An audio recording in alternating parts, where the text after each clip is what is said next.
Is authorization? Executive Vice Chairman was beside me. He can't stand. Kishore, this is your responsibility to see that he is authorized person or not. If he is not authorized person, if he is signing also, it is not going to serve any purpose. It is not valid also. You cannot take just like that any unauthorized person. First, board has to give some authorization to this person. Then this person can negotiate. This person can take a decision. If he is not competent authority, we are going to deal with him also. Tomorrow they will say that he is not authorized person. How come he has? The group CFO was also with me here. So we both are there. No, Mr. Jacob.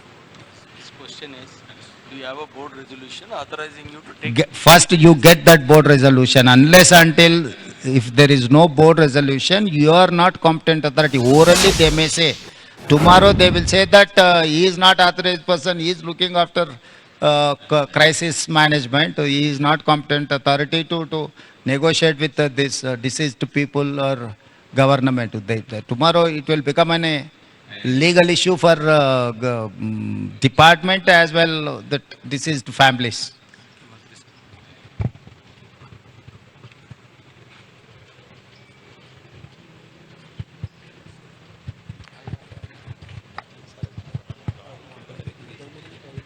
What is the reason? Director factories ఎవరున్నారా? Director factories no ఏం పేరు నీ పేరు? Rajagopal. Have you నువ్వు inspections ఇవన్నీ చేసినావా?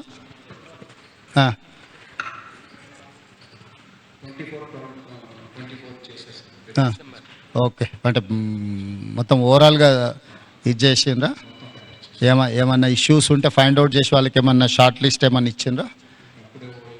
ప్రైయర్ issues ఒకటి ఏం లేవు సార్. యాక్చువల్గా కాంపిటెంట్ పర్సన్స్ ఈ ప్రిజర్వేషన్స్ ప్రైయర్ ఇలాంటి రియాక్టర్స్ అన్ని ఆల్ ప్రిజర్వేషన్స్ లిఫ్టింగ్ మిషన్స్ అన్ని కాంపిటెంట్ పర్సన్స్ టెస్ట్ చేస్తారు sir. Rules act and rules ప్రకారం చేయాలి సార్. అంటే పీరియాడికల్ ఇన్స్పెక్షన్స్ జరిగినాయా? చేయాలి సార్. అంటే టెస్ట్ రిపోర్ట్స్ ర్యాండమ్ చేస్తారా, స్పెసిఫిక్గా డ్రైయర్ చేసిండ్రా? దానికి ఏమైనా మీకు కంప్లైంట్స్ ఉందా? అది మొత్తం రిపోర్ట్స్ అన్ని తగలబెట్టుకుని నేను చెప్తున్నాను సార్ మేనేజ్మెంట్. అది మాకు మా వాళ్ళు వచ్చినప్పుడు ఫిజికల్గా చూస్తారు. అంటే అది మాకు సబ్మిట్ చేయరు సార్. ఇన్స్పెక్షన్ చేసినప్పుడే చూస్తారు సార్. ఇప్పుడు దెర్ ఆర్ టూ ఇష్యూస్. ఒకటి డైరెక్టర్ బాయిలర్స్ ఇన్స్పెక్షన్ చేయాల్సింది బాయిలర్స్ను చేయాలా, డైరెక్టర్ ఫ్యాక్టరీస్ అదర్ ఇష్యూస్ చూడాలా. ఇప్పుడు మీరు దీని పీరియాడికల్ ఇన్స్పెక్షన్స్లో మీరు పీరియాడికల్ ఇన్స్పెక్షన్ చేసి ఏమైనా డిఫిషియన్సీస్ ఏమైనా ఉంటే ఫైండ్ అవుట్ చేసి వాళ్ళకి ఏమైనా కమ్యూనికేట్ చేయడం జరిగిందా? వాళ్ళు దాన్ని అడ్రస్ చేసిండ్రా, చేయలేదా? So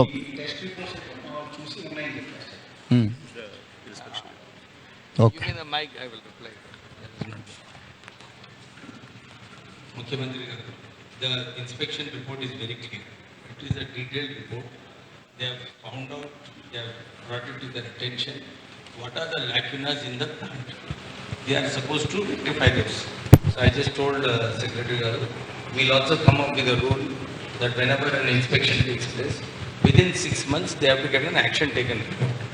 They don't have an action taken report because they say that they have to take care of those points. So here, actually, the reason of the explosion, whatever has happened, that they are not able to understand why it has happened. Is mainly in such industries, it is because of the dust. And in this kind of an industry, there is an electrostatic current which is there. So because of this combination of this dust and micro crystalline cellulose being a combustible point, it burst and it has created. So I was telling Mr. Jacob, for these kind of industries, there will always be some safety angles which needs to be done. I think that was missing here. They need to go a little bit more in depth and comply with those conditions. ఇప్పుడు ఈ factories director కానీ boilers director కానీ ఏమేమి inspection చేసిండ్రు, ఏమేమి లోపాలు ఉన్నాయో వాళ్ళకు నోటీస్ చేసిండ్రు, దాని మీద వాళ్ళు కంప్లై చేసిండ్రా లేదా, ఏం జరిగిందో నువ్వు డీటెయిల్ రిపోర్ట్ అంతా కూడా టోటల్గా అండర్స్టాండ్ చేసుకొని తీసుకోండి ఒకటి. రెండోది, ఇట్లాంటి యాక్సిడెంట్స్ ఈ కంపెనీలో ఇంతకుముందు ఎప్పుడైనా జరిగినాయా? జరిగితే what was the reason for that accident? So అప్పుడు ఏం ఇష్యూస్ని ఫైండ్ అవుట్ చేసిండ్రు అనేది ప్రీవియస్ హిస్టరీని కూడా వెరిఫై చేయండి. దాని తర్వాత ఇప్పుడు జరిగిన యాక్సిడెంట్కు ఎక్స్పర్ట్స్ను పెట్టి వాళ్ళు ఎక్స్పర్ట్స్ ఒపీనియన్ కలెక్ట్ చేయండి. జనరల్ ఒపీనియన్స్ లేకపోతే అజంప్షన్స్తోని don't conclude with assumption or general opinion. I need specific reason for this accident, then only we can address. ఇప్పుడు ఈరోజు ఇక్కడ జరిగింది, ఇట్లాంటి సిమిలర్ ఇతర పరిశ్రమలలో కూడా ఇట్లాంటి సమస్య రాకుండా ఉండాలంటే మనం ఏం ఇన్స్ట్రక్షన్స్ ఇవ్వాలి, వేటి మీద ఫోకస్ పెట్టాలనేది కూడా మనకు అర్థం కావాలి. దీని నుంచి మీరు నేర్చుకోవాల్సింది, దీని నుంచి చూడాల్సింది రెండు ఉన్నాయి. ఒకటి, డీటెయిల్ రిపోర్ట్ కావాలి నాకు. డీటెయిల్ రిపోర్ట్ మీద ఇమ్మీడియట్గా మీరు దీన్ని అడ్రస్ చేయండి. ఈ అంటే ఎక్స్పర్ట్స్ను కాన్స్టిట్యూట్ చేయండి. ఇట్ ఈస్ జనరల్ ఒపీనియన్స్ మీద పోకండి. దీని రిలేట్ ఏముందో ఆల్రెడీ ఇన్స్పెక్షన్ చేసిన వాళ్ళని వేయకండి, బయట నుంచి ఆఫీసర్లను డెప్యూట్ చేయండి. ఆల్రెడీ ఇన్స్పెక్షన్ చేసి ఆల్రెడీ దీని మీద ఉన్న వాళ్ళను మళ్ళీ ఒపీనియన్కి ఇస్తే they don't say anything. So కొత్త వాళ్ళను దీన్ని వేసి దీని మీద టోటల్గా డీటెయిల్ రిపోర్ట్ అనేది దీని మీద ఇమ్మీడియట్గా తీసుకోండి. ఈ రిపోర్ట్స్ బేసిస్ మీద ఈ పాశమైలారంలో ఉన్న ఇండస్ట్రీలో ఇట్లాంటివి ఏమేమి ఉన్నాయి, వేటి మీద ఇంకా ఇట్లాంటి గతంలో ఇట్లాంటి ఏమైనా డిఫిషియన్సీ ఉండి వాళ్ళకి నోటీసులు ఇస్తే వాళ్ళు కంప్లై చేసినరా లేదా, ఇమ్మీడియట్గా మిగతా వాటిని కూడా అడ్రస్ చేయాలి. మీకు ఇన్సిడెంట్ యాక్సిడెంట్ కానంత వరకు అంతా బాగానే కనిపిస్తుంది. ఒక్కసారి సీరియస్ ఇష్యూ అయితే మళ్ళీ తర్వాత ఇదవుద్ది. దాని తర్వాత మళ్ళీ జరిగిన తర్వాత నువ్వేం చేయడానికి లేదు. కాబట్టి ఇమ్మీడియట్గా మా అధికారులను అందరిని ఇచ్చి నువ్వు పర్సనల్గా సూపర్వైజ్ చేసి దీని మీద రిపోర్ట్స్ అన్నిటిని కూడా మీరు పర్సనల్ కూర్చొని చేయండి. This point number 1. రంగనాథ్, మీరు ఎవరి డిజాస్టర్ మేనేజ్మెంట్ ఎవరు లీడ్ చేస్తారు?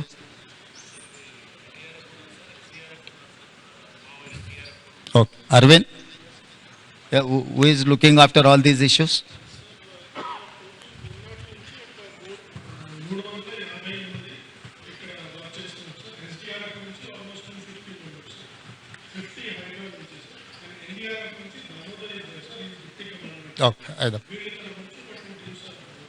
కరెక్ట్. ఈ అన్ని టీంలను ఎవరు coordination? Someone has to coordinate, someone has to give instructions to each individual department కదా. అంటే ఇప్పుడు వాళ్ళ వర్టికల్ వాళ్ళు పనిచేసి వీళ్ళ వర్టికల్ వీళ్ళు పనిచేస్తే రేపు కోఆర్డినేషన్ ప్రాబ్లం వస్తే it will become an another problem.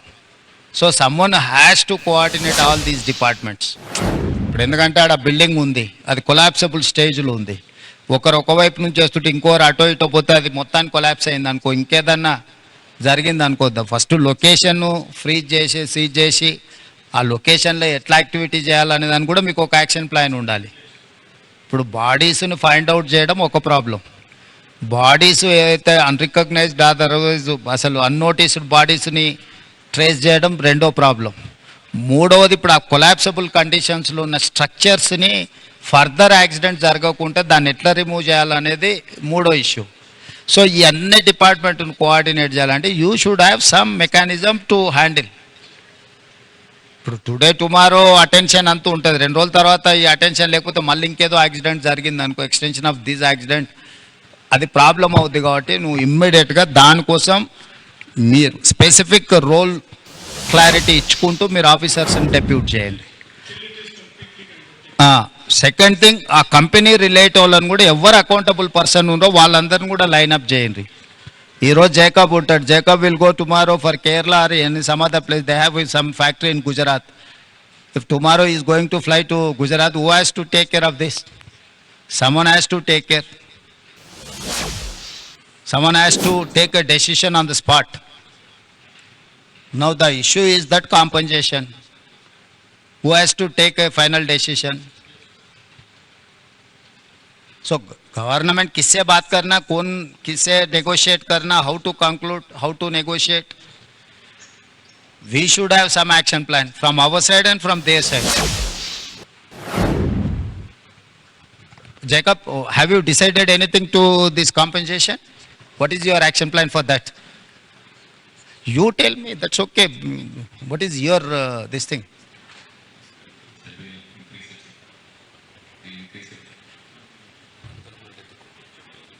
So you know some of the accidents in some other places taken place and how much they have given, or there are three verticals. One is death, the other one is serious injury persons who are not eligible, who are not capable to do further anything.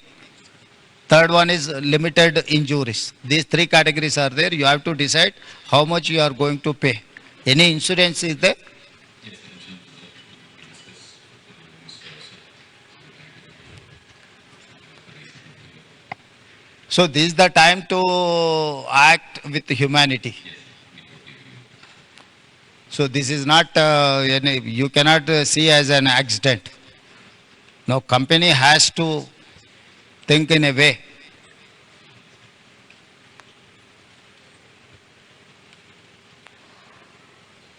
So 20, more than 24 hours over, no, where is your management, MD, who is the right person? He has to come, no, the major accident taken place in your premises, he has to come, he has to see, he has to visit deceased persons or who is alive.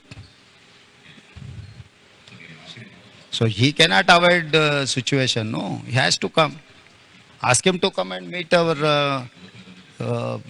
district minister and labor and employment minister. Yes, I'm in touch with him. We've been talking for the last 1 hour also, trying to come to some kind of a So anything is there? CM గారు చెప్పినట్టు what CM Saab has told you have to know act on humanity basis agrees. And you're sorry to say that your top management is not here after 24 hours. So he'll, You know, if he's so preoccupied, why he has to run the factories? Now, such a major incident, fatal incident, accident has taken place.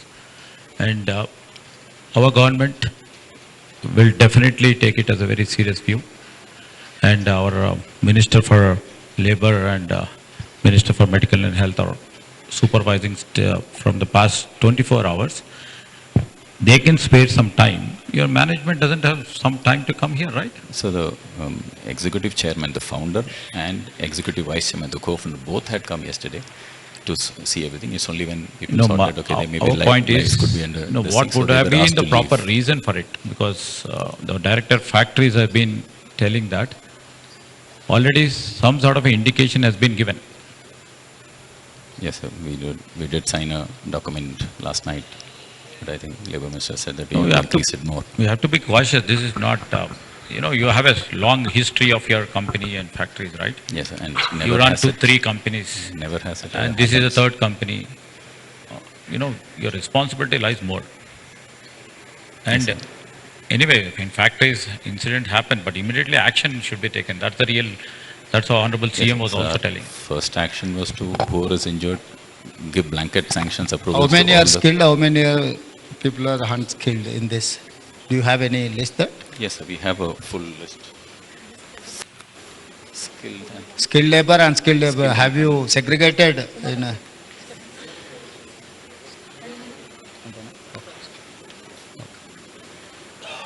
skilled and unskilled. 40 unskilled, approximately. Approximately 40 unskilled, sir. 49. So how many people have died skilled labor? I have the total list only right now. Okay, Maybe a you have little to bit find out. changed. Yes, we'll How be taking many out, skilled, how many unskilled, who unskilled? don't have insurance, who have insurance, all that will be segregated. So we have a list of some 43 right now. We will go at, we are not leaving anywhere. And 3 hospitals, we have 24 hours manning. We have given blanket sanctions. Just take any decision, spend any money that is required, even to cart people from What any about place. treatment, this thing, hospital expenditure, have you given any? All, we've given that order. I gave that order yesterday only. No questions asked, just go. Don't have to take any approval from anybody. All doctors have been told that.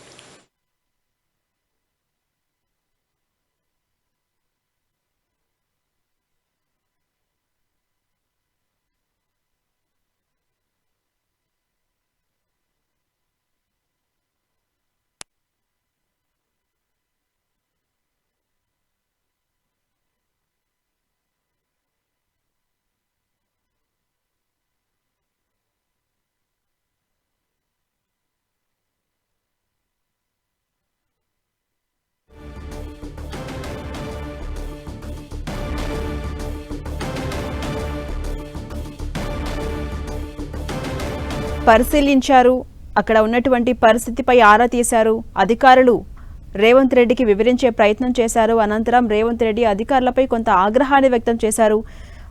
అదేవిధంగా అసలు ప్రమాదానికి గల కారణాలేంటి, ఈ ప్రమాదం, ఇలాంటి ప్రమాదం గతంలో ఏమైనా జరిగిందా, గతంలో జరిగితే కారణాలేంటి, ఇప్పుడు జరిగే ముందు ఇన్స్పెక్షన్ ఏమైనా చేశారా, తీసుకోవాల్సిన జాగ్రత్తలు ఏమైనా తీసుకున్నారా, అయితే ఎంతమంది ఎఫెక్ట్ అయ్యారు, ఎంతమంది ట్రీట్మెంట్ కొనసాగుతుంది, వారికి అందుతున్నటువంటి ట్రీట్మెంట్కి సంబంధించి కూడా సమగ్రమైన నివేదిక త్వరలో తనకు పంపించాలని అధికారులను ఆదేశించారు. భవిష్యత్తులో ఇలాంటి ఘటనలు పునరావృతం కాకుండా ఉండే విధంగా ఎలా కోఆర్డినేషన్ ఉండాలి, అదేవిధంగా ఎలాంటి జాగ్రత్తలు తీసుకోవాలి, ఎలాంటి కార్యాచరణ ఉండాలనే విధంగా ఒక నివేదిక కూడా సమర్పించాలని అధికారులకు ఆదేశించారు సీఎం రేవంత్ రెడ్డి.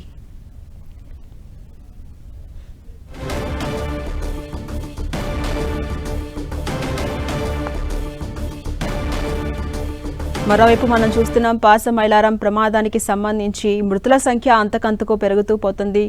చూసే కొద్దీ శిథిలాల కింద మృతదేహాలు కనిపిస్తూ ఉన్నాయి. మరోవైపు రెస్క్యూ ఆపరేషన్ కొనసాగుతోంది. ఇంకా 27 మంది కార్మికుల ఆచూకీ లభించక వెతుకుతూ ఉన్న పరిస్థితి మనకు కనిపిస్తోంది. అటు పేలుడు తాటికి ఇప్పటికే 3 అంతస్తుల భవనం కూడా కుప్పకూలిపోయింది. ఈ ఘటనకు సంబంధించి 39 మంది చనిపోయినట్టుగా తెలుస్తోంది. 39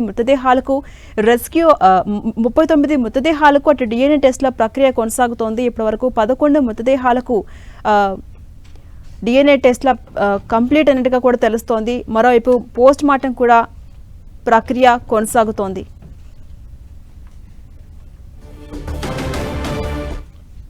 ఇదే అంశంపై మరింత సమాచారం మా ప్రతినిధి కిరణ్ అందిస్తారు. కిరణ్, మనం చూస్తున్నాం పాసమైలారం ప్రమాద స్థలంలో పరిశీలించిన అనంతరం అటు అధికారులపై కొంత ఆగ్రహం వ్యక్తం చేశారు సీఎం రేవంత్ రెడ్డి. తీసుకోవాల్సిన జాగ్రత్తలు తీసుకోలేదా అని ఆగ్రహం వ్యక్తం చేశారు. ఎలా చూడొచ్చు ఈ కామెంట్? ఓవరాల్ గా అప్డేట్స్ ఏంటి?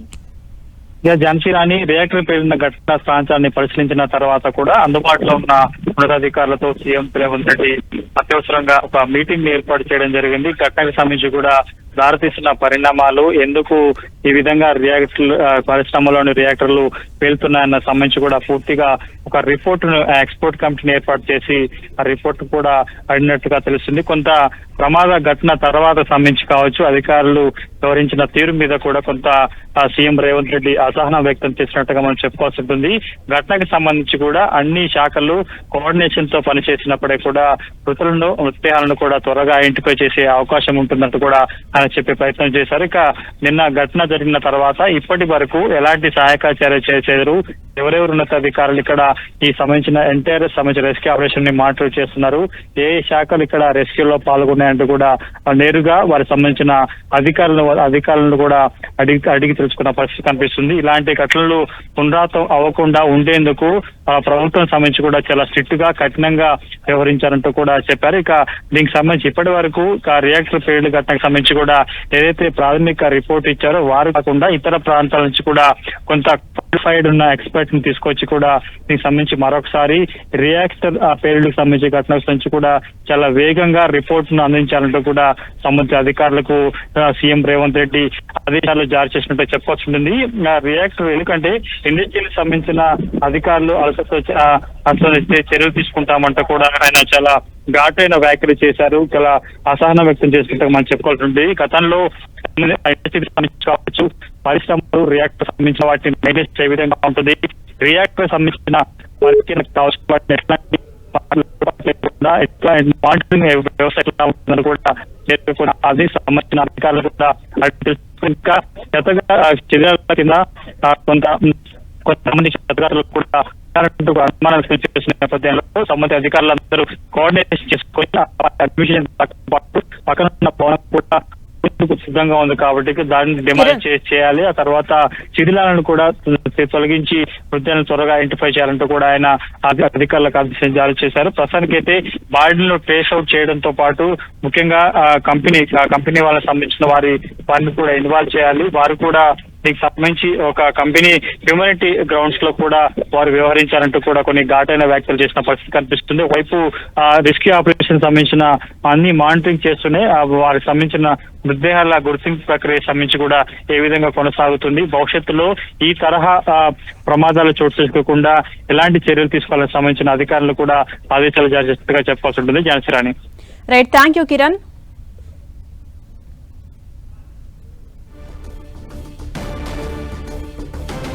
రైట్, మనం చూస్తున్నాం పార్సమైలారం ప్రమాద స్థలంలో సీఎం రేవంత్ రెడ్డి ప్రమాద స్థలాన్ని పరిశీలించారు. అనంతరం అధికారులతో మాట్లాడారు. అనంతరం మీడియా ముందుకొచ్చి అధికారులపై కొంత ఆగ్రహాన్ని వ్యక్తం చేశారు.